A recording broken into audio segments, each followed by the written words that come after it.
안녕하십니까, 존버입니다. 지난주 금요일날 카이노스메드가 상한가를 가면서 좀 한번 상한가를 갔는데도 1600억밖에 안 돼가지고 한번 좀 분석을 한번 해봤습니다. 일단 상한가 갔던 거는 KM023이라는 치료제, 에이즈 치료제가 2014년도 중국 장수 아이디라는 회사로 기술 이전이 되고 이제 2021년도에 007이라는 제품으로 승인이 되고 이번에는 단일 복합정이라는 여러 개를 먹어야 되는데 하나만 먹어도 된다는 그렇게 요약이 되는 것 같아요. 그래서 그게 이제 승인이 됐다고 해가지고 상한가를 갔는데 일단 이전되고 제품 허가가 나고 이제 로열티 수치를 작년부터 하고 있는데 이게 더 늘어날 거다라고 보는 것 같습니다. 그래서 이거를 좀 더 파봤더니 지금 공시를 보니까 장수 아이디로부터 이제 라이센스 아웃 계약을 했을 때 총 계약 금액은 19억 정도인데 여기서 이제 로열티 조항, 로열티가 지금은 중요하니까 로열티가 매출액의 2%, 매출액의 2%라서 이게 조금 비율이 좀 아쉽지 않나 하는 생각은 좀 들 수밖에 없고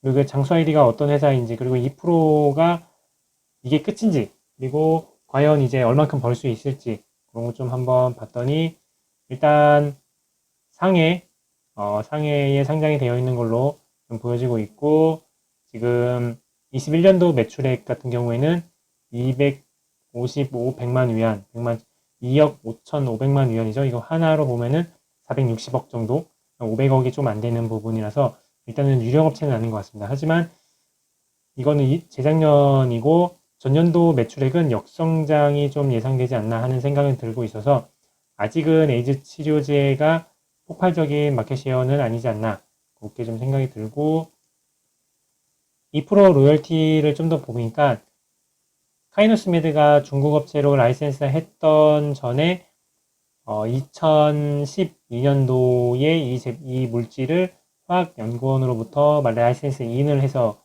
갖고 왔던 거기 때문에 이 발생하는 로열티에 대해서도 중국 지역, 특히 이제 중국 지역 로열티 지급 조건은 당사가 수령하는 로열티의 30%를 지급.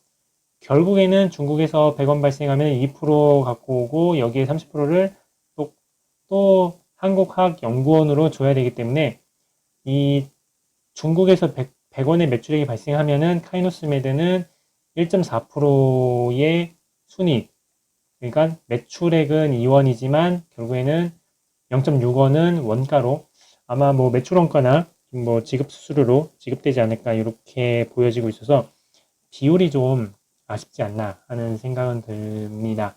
그래서 그게 좀 참고로 봐야 될 것 같고 그럼 얼마나 벌 수 있을까 보니까 카이노스메드의 매출 목표는 지금 2027년도에 지금 2.2조 원 규모로 성장할 것으로 보고 있다라고 보고 있고 여기에서 이거를 이제 40% 목표로 보고 있다. 이렇게 좀 판단을 할 수 있을 것 같은데 이거를 보니까 2조의 40%니까 한 8천억 정도 매출을 좀 목표로 하고 있는 것 같고 여기에 카이노스메드에 지급할 수수료는 160억 그리고 이거를 화학연구원에 지급해야 되는 로열티를 제외하면은 한 100억 정도 되지 않을까.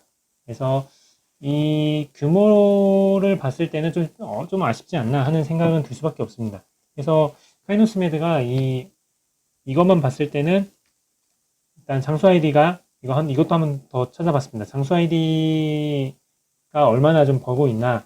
그래서 카이노스메드의 기타 매출액이 좀 있는데 이거를 카이노스메드 기타 매출액이 뭐 조금 나오긴 합니다. 구분돼서 나오긴 하는데 이게 전량 장수 아이디 로열티로 가정을 했을 때 뭐 2% 로열티랑 시장 규모를 1조로 봤을 때 현재 봤을 때는 1%가 조금 채 안 되는 수준이죠. 그래서 아직은 출시 초기니까 뭐 이럴 수 있죠. 이렇게 좀 볼 수 있다. 이렇게 참고로 좀 볼 수 있을 것 같고 에이즈 치료제만으로 카이노스메드가 어떤 기업 가치가 굉장히 많이 상승했다라고 보기는 어려워서 지금 결국에는 카이노스메드는 파킨슨병 치료제가 굉장히 큰 모멘텀이지 않나 하는 생각이 듭니다. 왜냐면은 에이즈 치료제가 중국에서는 이 단일정 치료제가 카이노스메드가 개발한 게 유일하다라고 하지만 이미 예전부터 이 기술은 좀 보편화된 기술인 것 같아요. 그렇기 때문에 뭐 어떤 혁신적인 것보다는 일단 중국에서 처음으로 출시했다. 그리고 좀 로열티 부분이 매출액이 좀 연결될 수 있다라는 부분이 좀 긍정적으로 보이고, 파이프라인 상에서도 이제 파킨슨병 치료제가 뭐 다른 파이프라인보다는 뭐 진행이 좀 많이 된 거는 뭐 사실입니다. 그래서 이걸 좀 봤더니 올해가 좀 중요하지 않나. 올해가 이제 2상 시작하는 해이고 첫 해이고, 이게 아마 2상 A, B로 나눠서 실시를 할 텐데, A에서도 뭐 지속적으로 계속 뭐 결과에 대한 피드백도 계속해서 나오긴 하겠죠. 그래서 그런 부분 좀 보는데, 주말에 지금 알츠하이머병 치료제가 새로 좀 나오면서 제약바이오 쪽에서 긍정적인 좀 뉴스죠. 그렇기 때문에 결국에는 치매로 연결되는 알츠하이머와 파킨슨병의 치매, 지금 제약바이오에서는 떡밥인 이제 치매 쪽 계속해서 뭐 연결될 수밖에 없기 때문에 긍정적으로 연결되지 않을까. 그리고 내일부터 개최되는 JP모건 헬스케어에도 카이노스메드가 공식 초청 기업은 아니지만 참가비를 내고 회의에 참석, 어쨌든 참석한다 이거죠.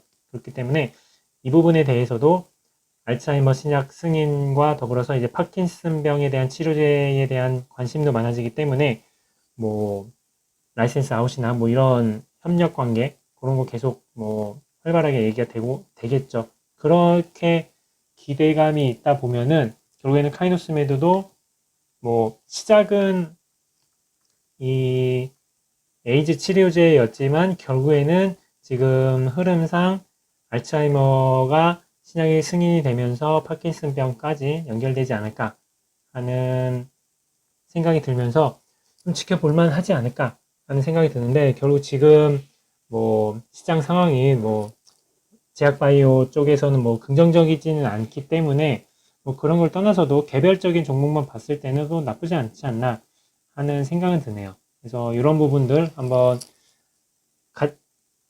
본인이 이제 진짜 분석을 한번 해보면서 제가 좀 놓친 부분도 있을 테니까, 저는 이제 겉핥기식으로 한 거죠.